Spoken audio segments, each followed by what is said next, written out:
give them a PDF or show them a screenshot of minus the name. So something like that. Sounds good? Yeah, right, sir. Because this NTBR word is very tricky. I mean, many times one person who was not performing well on a tanker because he was taking bulk in the hand, and will put him NTBR for tanker ships, and we can still employ him on bulk carrier, or somebody in NTBR, and then we decided to give him one more chance. So this is not a fixed list. It's always keeps on varying and very gray area, even though name is like NTBR. Right. So basically, if you are putting a bulk carrier man on a tanker, then it's not the fault of the seafarer. It's your recruitment department who has put the wrong person. I mean, he's put the person who's on a dry and he put him on a wet vessel. So that is technically a wrong part on the crewing side. Now, so that really is the person then should not be doing anything. But if you have a seafarer who's creating trouble on the ship or sabotaging things or something like that, and you don't, then it's a different story. Or he's not performing well, or he's not adequate, not up to your mark. Even then, you can put that person on the NPPR because you say he's not up to the mark. We recruited to tanker man, but this person doesn't seem to have the adequate knowledge. Yes, then you can terminate the services and put the name on that NTBR. This is not for tankers. So there should be clarity also within your system that you rightly said, not good for tankers, but is all right for so and so or whatever. Okay. Right. So that's on the NTBR, and yeah, no, you can't maintain what you call yeah. Also, you can't charge seafarers, the manning agent cannot charge seafarers any money. Everything has to be paid by the company or the manning agents, except for the Siemens book, the passport, the certificate of competency, and the certificates as required, the minimum certificate required under STCW. Besides this, everything else the company should pay for, right? Including joining visa, this, that, for travel, everything, including the administrative fees or whatever has to be paid. Okay. But again, sir, in medical, like many times, like the dental checkup is not part required for joining, but companies tell that you do your own dental checkup, that we will not pay and give us the certificate prior to joining. Because there have been cases that the crew has to sign off based on the dental issues and laws. That is, they are not supposed to do that, right? Yeah, that's legally wrong. If the seafarers complain, then the company can be taken to task, right? So that is 100% wrong. I agree that sometimes seafarers may take undue advantage that when they are signing off 15, 20 days, 1 month left, and they try to sign off on a medical ground so that they can, utilize the insurance for their treatment home or whatever. But that may be a small percentage, and if you believe that this is a fake one and they try to fool you, you can put their names in your NTBR or whatever. But as per the law of the land, if the doctor determines that this person is sick and needs treatment, that's it. It may be fake, you can't help it. That's the way the system is. But of course, all seafarers don't do that. There are some rogue seafarers, they do that. So you have to live with that. But that should not, what you call, make a company, do things which they're not supposed to, which is, ask the seafarer to pay for something they're not supposed to, right? Okay. So that's Title 1, Regulation 1, 1.2, 1.3, 1.4. So all of these will have a Part A 1.1, will have a Part B 1.1, Part A 1.2, Part B 1.2. Part A 1.3, Part B 1.3. So each one will have Part A and Part B. Part B is the guidance. So Title 1, anybody's got any questions? Anyone? Clarify.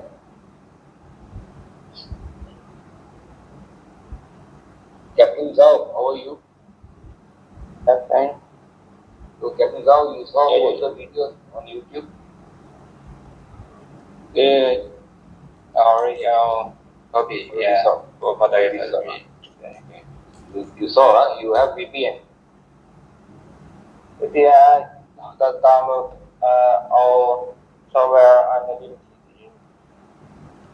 Chinese. So you saw both videos, right? Yes.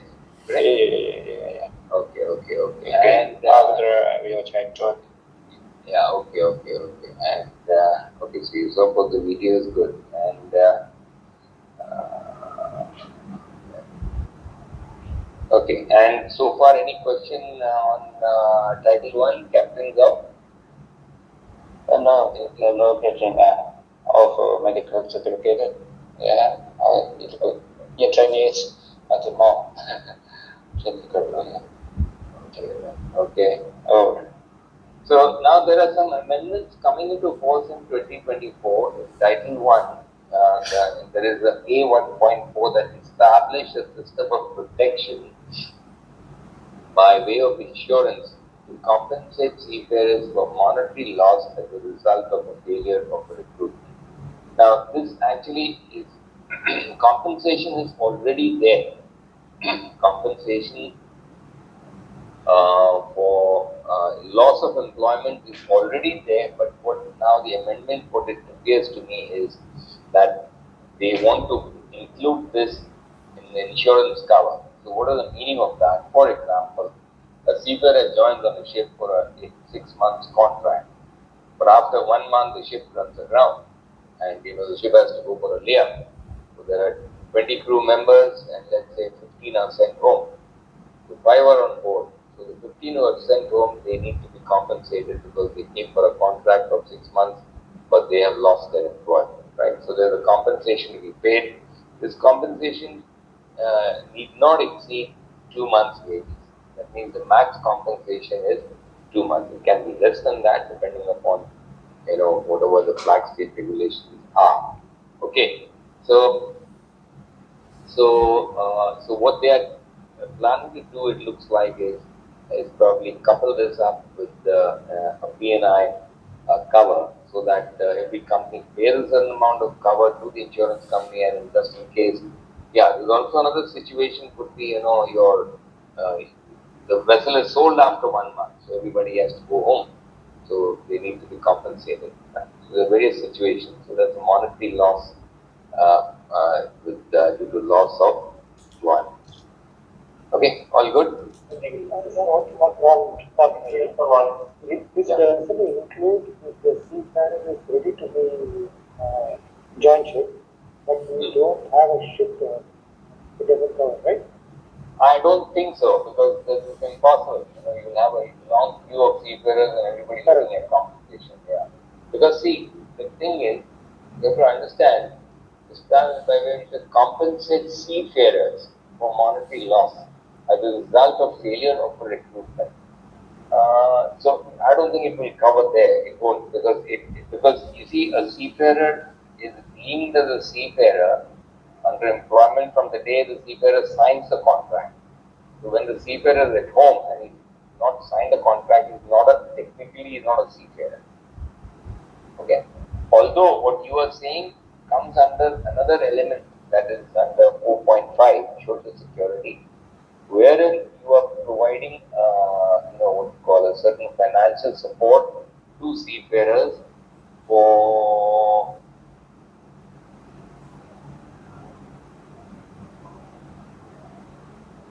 employment, but that most likely it's not under this for not getting employment. It's more for other things like old age compensation and things like that. Okay, although that is also not mandatory because there are a lot of ifs and buts there. So we'll come to that later on. Okay, so A1.4, everyone clear on Title 1?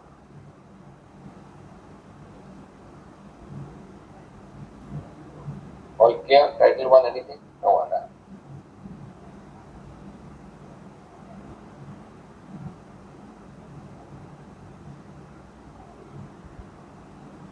Right, so let's go to Title 2 then. Title 2 has got 8 regulations, and so out of these regulations, let's do 2.5 first, and then we'll go to the rest. 2.5 is in bold because this is under P&I cover. It's about repatriation and abandonment, right? So under repatriation and abandonment, what is 2.5 say? You have to repatriate every seafarer to his hometown as per contract. Whether you like it or you don't, you may fire the seafarer. Seafarer is not performing, never mind, you still have to repatriate the seafarer. Right?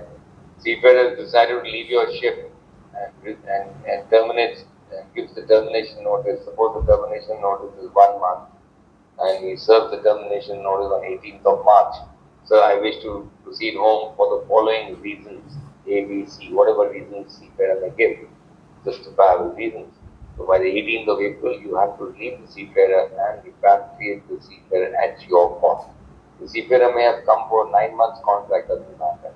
You can serve the termination notice on day 1, and after 30 days, you have to repatriate the seafarer at your cost. So repatriation cost has to be always paid by the company.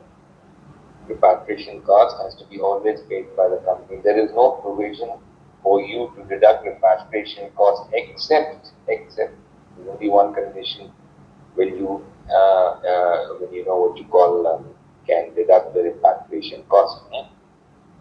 What is that condition in which you can deduct the repatriation cost? Anybody?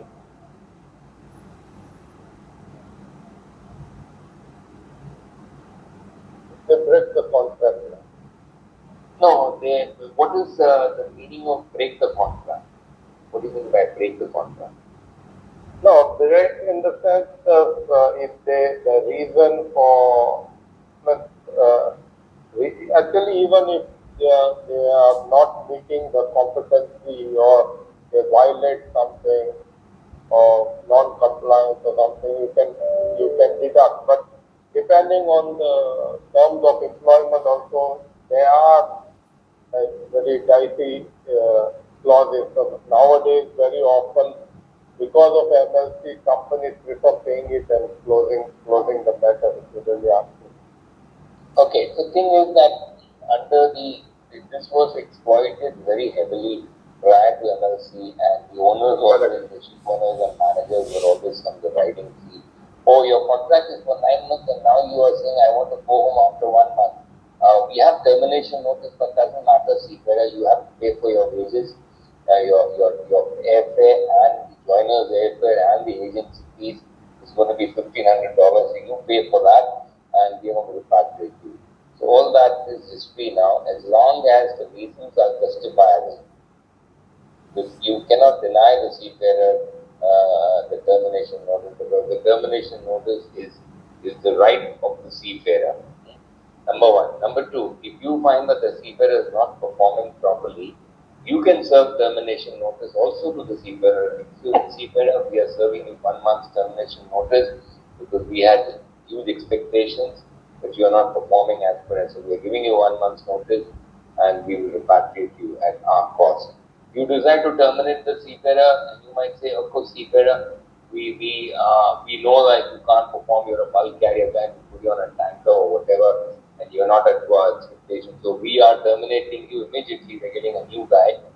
So without giving you notice, but we'll pay you 1 month's wages because you are not giving us notice. So that should be the procedures followed, because you are terminating seafarer without notice. Okay. Yeah. Now, the only time you can deduct the wages, you can deduct the repatriation cost from the wages is when the seafarer is not in default of the contract, but serious default. Please remember, serious default of the contract. Now, what is the meaning of serious default? Serious default will come under some disciplinary grounds, like, for example, sabotage on the ship, or assaulting somebody on the ship, or maybe carriage of drugs, something like that. So these can be considered as very serious default. It is not mentioned in MLC, by the way. What I am telling you is not mentioned in MLC. I am just sharing with you based on the communication I have done with some of the flag states, right? So it is what you call, you have to know that these are the few conditions that may fall under this so-called serious default.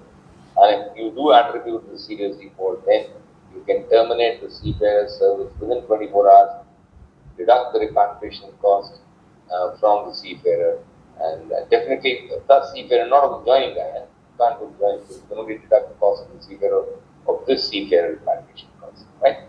So repatriation is very sensitive, right? All clear on repatriation? Everybody clear? This word serious fault that can be played around by employer not to deduct the salary of the seafarer. I mean, they can define any act like thiefness, and because there is no fixed definition by MLC and all. That is okay, Jitendra. You know, I agree that companies can put their own terminology procedures, but the seafarer has the right to complain. Suppose the seafarer believes you've been unfair, all the seafarers have the right to the flag state that listen, flag state, this company has terminated my services and they said this is the serious default, they didn't pay me and they deduct the wages. So then the flag will determine that. Please remember that flag cannot play around anymore. The flag is certainly not going to support the company if the company hasn't taken the appropriate action. You understand my point? Okay, sir. Okay, and later on I will give you an example. You tell me, and I'm going to later on tell you, but something more than that. So this just to highlight to you that flags do not support anything wrong because flags also know there's a grandfather sitting on top of them, and that's the International Labour Organization. Okay, right. So we have repatriation. Everyone's clear. Now, what is the maximum period a seafarer can serve on board a vessel? Not more than 12 months. That means your contract in any case cannot be more than 11 months, more than 12 months. Right? That means the contract period, it has to, if you sign a contract on 1st of Jan, seafarer should be signed off by 31st of December. But AMSA has got a different interpretation. They say the seafarer should be signed off by 30th November, not later than 11 months, because they say in these 11 months, the seafarer has earned about 27 and a half days of leave, and therefore the seafarer should be signed off for a mandatory leave period. So that's AMSA's interpretation. Okay. Let's go to the same 2.5, the second part, abandonment. Now, when is the seafarer considered abandoned? Anybody? When is the seafarer considered as abandoned? By the way, this repatriation cost will eventually be paid by the PNI. In the case where you have to repatriate a seafarer for some reason, the seafarer has decided to go home, serve termination notice or whatever. But what is abandonment? When is a seafarer considered as abandoned? In some circumstances, sometimes the companies left the vessel and stopped paying salary, stopped buying the food. Yeah. Or even sometimes I listen that the company stopped supplying the diesel and the vessel crew stopped diesel generator on board. And the crew generally, have its options or call the ITF on board or some other organization and left the vessel. But that's not possible at all, mostly. Or the crew still stay on board and wait until owner or representative, pay everything because that's like abandonment.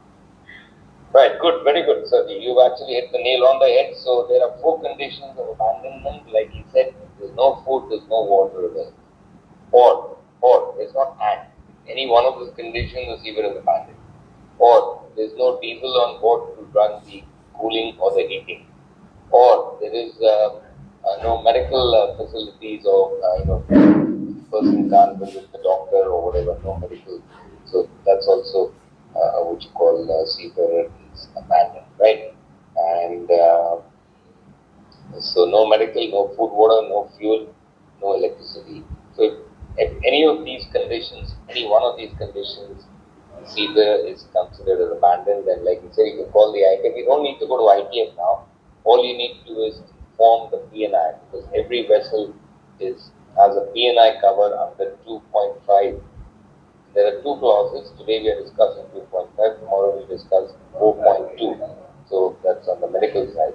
But under 2.5 there's a medical cover and the PNI contact details, and the seafarer is supposed to inform the PNI club. It is the responsibility of the PNI club to make arrangements for repatriation, food and water, electricity, medical facility, and wages payment and send the seafarers back home.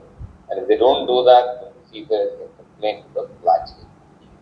So this is covered under abandonment, right?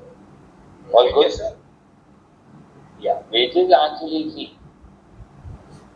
Now, wages also, yes, definitely, because it's covered under the PNI. But you have to understand how much of the wage burden you. The PNI club is not going to pay 6 months of wages to the entire crew, because if suppose January wages are paid, say, on the 1st of Feb. Okay, this hypothetical argument, I'm just giving you an example. So, if on the 1st of Feb the seafarer does not get wages, January wages, okay, it's delayed. You get 15th of Feb, end of Feb. Now there's the 1st of March.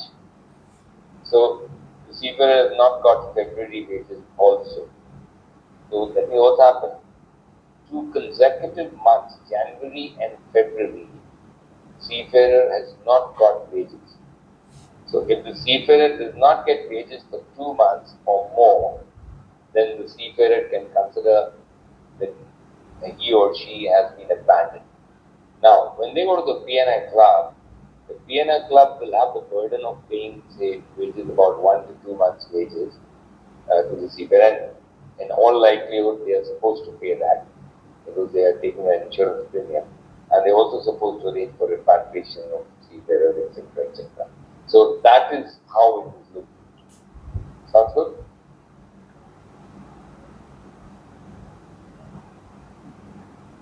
Yeah. Everyone clear on 2.5, repatriation and abandonment? Yeah.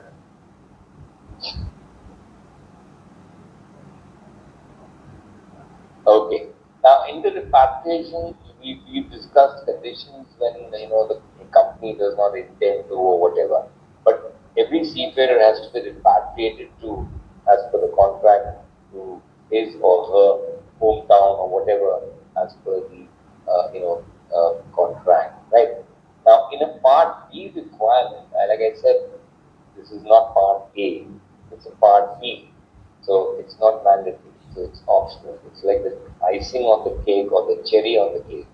What does it state? It says, give the seafarer a list of destinations to choose from. That means the seafarer is, let's say, from Philippines, signing off from Singapore, and you give a list of destinations. Seafarer, okay, where do you want to go? You want to go to Manila, you want to go to Melbourne, you want to go to Jakarta, you want to go to Japan, you want to go to Hong Kong.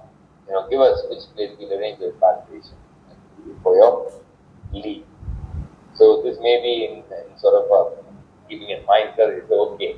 I'm planning to take a vacation to Jakarta, so I'll tell my family, you come down to Jakarta, and I'm going to ship to Jakarta. This is just hypothetically I'm discussing. But anyway, the seafarer, this is a Part B where companies can give a list of destinations for seafarers to choose from. This is not in force, it's a recommendation. All good? Everybody clear? 2.5. Okay, let's go to 2.1. Every seafarer should have a contract. The contract should be should cover all the elements as stated in A2.1, paragraph 4, A, B, C, D, E, F, G, H, I, J, K. Right? This is contract. The contract should be, if the seafarer has, in addition to a contract, the seafarer also has a CBA, then all seafarers on board should have access to the CBA. That means the CBA should be kept in common areas for them to see. A CBA is not mandatory, it's optional, you don't require it. But if you don't have a CBA, it's fine with the contract, everything. But if you have a CBA, then the CBA also should be made available to the seafarer. Okay, so that's the what you call seafarers employment agreement, and original contract, that means signed by the owner and by the seafarer. Okay, right. And this contract should have a termination notice. That means the termination notice is 1 week or 15 days or 1 month, whatever it is. But termination notice cannot be favoring the company. What is the meaning of favoring the company? See, when you want to terminate, give me 1 month's notice. But when I want to terminate you, I'll give you 15 days. Can't do that. You can say other ways. See, I will give you 1 month's notice to terminate, but you need not give me 1 month. You can give me 15 days notice. I'll pull you out. Or it can be equal, 1 month, 4 days, right? So it can't be sort of favoring the ship owner. All good, everyone? Yeah? Termination notice and anything on 2.1? In 2.1, they've added a clause, and in my opinion, it's a bit obsolete right now because by and large, piracy had stopped in Somalia, where they used to detain ships and seafarers were stuck there for some months. So the contract period would expire while they're there, and the ship owners would say, I'm sorry, your contract expired 3 months back, and it's a different story that you were in the custody of the pirate for the last 4 months, but I don't have an obligation to pay you for 3 months when your contract expired. So I'm only going to give you 1 month wages. That's the period. So you can't do that. You have to pay in the contractual period, even otherwise. So that's just for your information. So but then whatever it is, this regulation came in force in December 2020, and Somalia piracy was at its peak from 2007 to 2012. So ships detention has virtually stopped. That means seafarer detention, right? Okay. 2.2 is about wages, and like I said, wages to be paid on a monthly basis. Interval should not exceed 1 month, right? Okay, one question.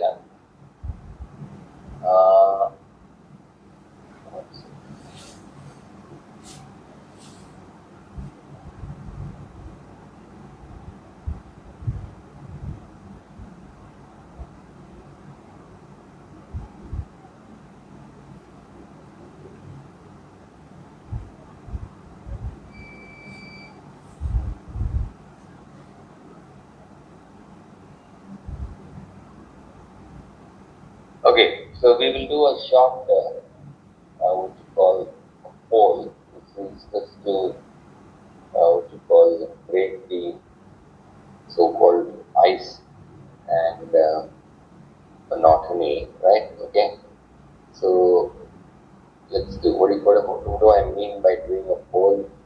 I'm going to show you.